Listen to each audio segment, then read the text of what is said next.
नमस्कार। बिहार में चुनाव बा और ये चुनावी साल बा और ये चुनावी साल में बिहार की राजनीति में गजब के उबाल बा। नेता लोग के बयान एकत्र आ रहल बा, जैसे स्पष्ट तौर पर ये नजर आवता कि सत्ता पक्ष और विपक्ष आमने सामने बा। बिहार के राजनीति में यह बात के लेकर भी चर्चा खूब हो रहल बा कि बिहार में कांग्रेस के प्रदेश अध्यक्ष बदल गईले और जो नया कांग्रेस के प्रदेश अध्यक्ष आइल बाड़े वो बिहार में कांग्रेस के अकेले लड़ावे के विचार रखत आरे या फिर महागठबंधन के साथ मिलकर ही चुनाव लड़ी है। इस सब बात पर चर्चा हो रहल बा, लेकिन सबसे ज्यादा जो बात के चर्चा आज के दिन में हो रहल बा उबा बिहार के नेता प्रतिपक्ष तेजस्वी यादव के ईद के लेके जे तेजस्वी यादव दावते इफ्तार करत बाड़े ओकर। दरअसल तेजस्वी यादव दावते इफ्तार सीमांचल में कर रहल बाड़े इस साल, और सीमांचल में तेजस्वी यादव 4 जिला के तकरीबन 10,000 मुसलमान जाति के धर्म के लोगों के साथ बैठ के 22 तारीख के, देखिए 22 मार्च के वो दावते इफ्तार करी हैं, वो भी पूर्णिया में। लेकिन ऐसे ज्यादा चर्चा बा कि पप्पू यादव, राजेश रंजन और पप्पू यादव जे सांसद बाड़े पूर्णिया के, राजेश रंजन और पप्पू यादव भी जे बात से दावत इफ्तार कर रहल बाड़े, और ये दावत इफ्तार जे बात से 22 तारीख के ही बा। एक बेलगच्छी में और दूसरा जे बात से पूर्णिया में। तो देखिए ये में विवाद बवाल का हो सकेला, राजनीति पर एकर कितना असर पड़ सकेला, ई बात आपके जवाब हम विस्तार से समझावता नहीं। आज के ये पूरा न्यूज, ये पूरा वीडियो, आज ये पूरा स्टोरी आज भोजपुरी में मिली, खाटी भोजपुरी में। काहे कि जे बिहार के दर्शक हवन वो जानल चाहत हवन कि राजनीति में जे चलत बा वो भोजपुरी में काहे नहीं के मिलत। तो आज से शुरू कर रहल बानी सप्ताह में 3 दिन, एक सप्ताह में 3 दिन रउआ लोग के हम भोजपुरी भाषा में न्यूज समझाए, वो भी राजनीति के लेके।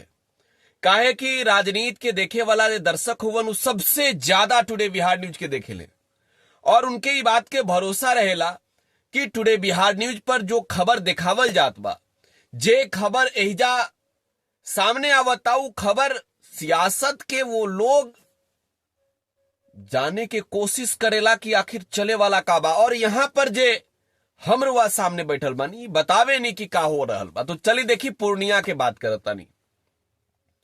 2024 में जब लोकसभा के चुनाव रहे तो बिहार के पूर्णिया सीट के चर्चा पूरे देश में होत रहे।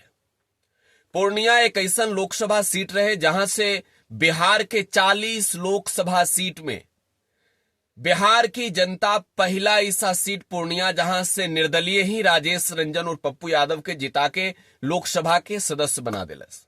और कोई पहला मौका ना रहे, पप्पू यादव पहला दफे निर्दलीय चुनाव ना जीत ले, इससे पहले भी पहली दफे भी पप्पू यादव निर्दलीय ही चुनाव जीतल बाड़े और पूर्णिया की जनता ही जीतैले बा।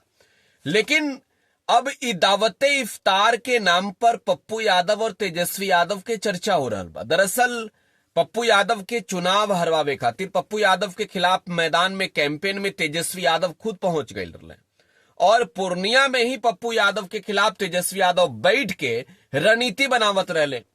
देखिए तेजस्वी यादव ये बात के बखूबी समझ रहल बाड़े कि ये विधानसभा के चुनाव जीत के सरकार अगर बनावे के बाद तो सीमांचल में सबसे ज्यादा जीत हासिल करे के पड़ी।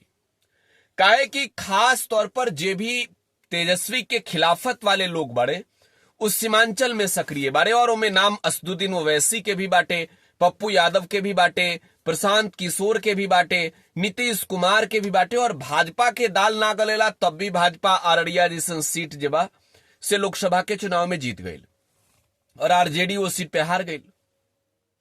देखिए सबसे खास बात यह बा कि लोकसभा के चुनाव में पूर्णिया में मुसलमान जाति और यादव जाति के लोगों की बड़ आबादी बा और लोकसभा क्षेत्र में जे यादव और मुसलमान बड़े वो आरजेडी के समर्थन में लोकसभा के चुनाव 2024 में ना रहे।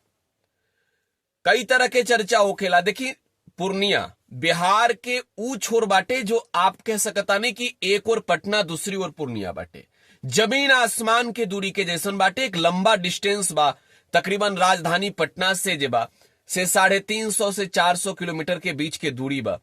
तो पूर्णिया लोकसभा क्षेत्र में तेजस्वी यादव गए रहे और वहां रैली में भी भीड़ तेजस्वी यादव के ना जुटत रहे।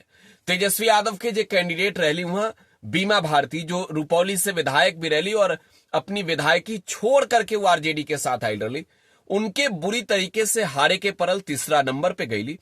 पहला नंबर पर पप्पू यादव रहे और पप्पू यादव के जो वोट सपोर्ट कैलस उनमें मुसलमान के बहुत बड़ी आबादी और बहुत बड़ी भूमिका रहे।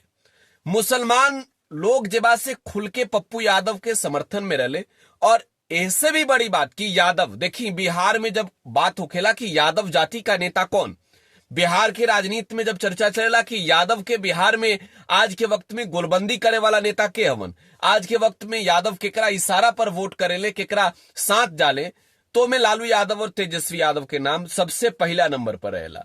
लेकिन सीमांचल में पप्पू यादव वो नाम बन गईले जेकरा साथ पूर्णिया के एक एक यादव खड़ा हो गईले। यह बात के गौर करे की जरूरत बा कि पूर्णिया लोकसभा क्षेत्र के एक एक यादव और एक एक मुसलमान पप्पू यादव के साथ खड़ा रहे। देखिए पप्पू यादव तो अपन होली मिलन समारोह और दावत इफ्तार खत्म कर चुका रहे, लेकिन अचानक से पूर्णिया लैंड करता रहे, पूर्णिया पहुंचत बड़े। तेजस्वी यादव भी पहुंचता रहे और तेजस्वी यादव के नेता लोग जुटल बाटे कि दावत इफ्तार पूरा सफल होके संपन्न होके और ओ खातिर नेता लोग की जिम्मेवारी दे दिल बाटे। कारी साहब के नेतृत्व में ये बड़ा दावत इफ्तार के आयोजन हो रहा बा जे एमएलसी भी बारे तेजस्वी के करीबी मानल जाले और लोकसभा चुनाव में पूर्णिया में बहुत पसीना बहिले बड़े। सबसे बड़ी बात बा कि देखी तेजस्वी यादव जात त बाड़े, अररिया, किशनगंज, कटिहार और पूर्णिया ये 4 लोकसभा क्षेत्र के जे मुस्लिम लोग बाटे उनका जुटावे के लक्ष्य राष्ट्रीय जनता दल के बा। अभी 4 लोकसभा सीट कहीं या 4 जिला, ये 4 जिला के सेंटर पॉइंट जेबा केंद्र बिंदु जेबा से वो पूर्णिया बा। तो पूर्णिया में यादव और मुसलमान अगर पप्पू यादव के साथ वो दिन जुट गईले, देखिए पूर्णिया के जिला स्कूल मैदान में पप्पू यादव कार्यक्रम कर रहे बड़े और आज के वक्त में कोई दो राय नहीं है कि सीमांचल में पप्पू यादव एक लोकप्रिय चेहरा बाड़े और पूर्णिया के वो सांसद भी बाड़े। तो पूर्णिया के निर्दलीय सांसद बाड़े और जे वोट उनके दे के जितैलस विधानसभा के चुनाव बा। देखिए पूर्णिया में ही नहीं बल्कि पूरा बिहार की अगर हम बात करी तो कई बारी मौका देखल जाला और कई बारी बात होखेला भी। तेजस्वी यादव भी कहेले, नीतीश कुमार भी कहेले और खासतौर पर पप्पू यादव भी कहेले, काहे कि हम पप्पू यादव के भी चर्चा कर रहे बनी। कई लोग कहेला कि लोकसभा के चुनाव में जो जनता वोट करेला वो अलग मुद्दा पे करेला, देश खातिर वोट करेला और लोक विधानसभा में राज्य खातिर। तो ये भी मानल जाता कि तेजस्वी यादव के मुसलमान और यादव लोग विधानसभा के चुनाव में सपोर्ट करी हैं और खासतौर पर सीमांचल में भी करी हैं।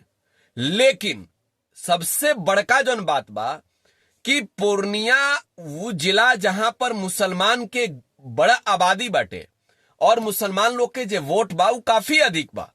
तो मुसलमान जाति के लोग, धर्म के लोग जो बा, इस्लाम धर्म के लोग तेजस्वी यादव के साथे खड़ा हो बड़े या फिर पप्पू यादव के साथे।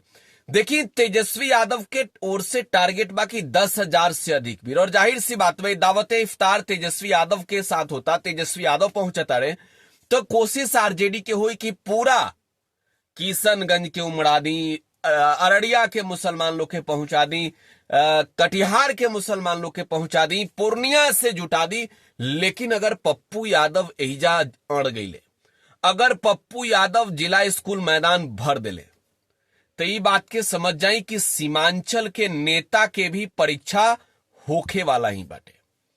पप्पू यादव अगर पास हो गए तो तेजस्वी यादव के मुश्किल बढ़ जाई। अब देखिए दोनों ही नेता, चाहे तेजस्वी हो चाहे पप्पू यादव, ये दोनों लोग जब से यादव कुल के ही बाटे। तो सबसे बड़ा सवाल ई बाप जनता के सामने भी कि आखिर भीड़ कहां पहुंचा था। देखी, रउआ के भी इंतजार होखी, रउआ लोग भी सोचत होखे कि भाई एके दिन पप्पू यादव भी बुलावत आड़े, तेजस्वी यादव भी बुलावत आड़े, बुलावा भेजले बाड़े मुसलमान धर्म के लोग के, इस्लाम धर्म के लोग के। तो मुसलमान लोग अगर पप्पू यादव में ज्यादा जुट जाता तो ये समझल जाए कि सीमांचल में जब से मुसलमानों के नेता, सीमांचल में यादवों के नेता पप्पू यादव हो गए। अगर यादव लोग के तो बात नहीं कि मुसलमान लोग अगर तेजस्वी के कार्यक्रम में ज्यादा संख्या में पहुंच जात बड़े तो ई समझ ली कि तेजस्वी यादव विधानसभा खातिर पूरी तरीके से सीमांचल से ही आगाज करे जाता रहे। तो 22 तारीख के दिन बाद सब लोग के इंतजार रही और हम रउआ के वो दिन भोजपुरिये में सोचे कि बता दी सब कुछ। भोजपुरिये में रउआ लोग के सारा विस्तार से समझा दी कि सीमांचल में आखिर होखे वाला का बा, काहे कि तारीख अब नियरा गइल बा, नजदीक बा। सीमांचल से ही संग्राम के आगाज तेजस्वी यादव कर दी हैं कि पप्पू यादव हिजा पास हो जाइए। रउआ टुडे बिहार न्यूज के साथ बनल रही, हम हिजा एक एक अपडेट दें। बहुत बहुत धन्यवाद।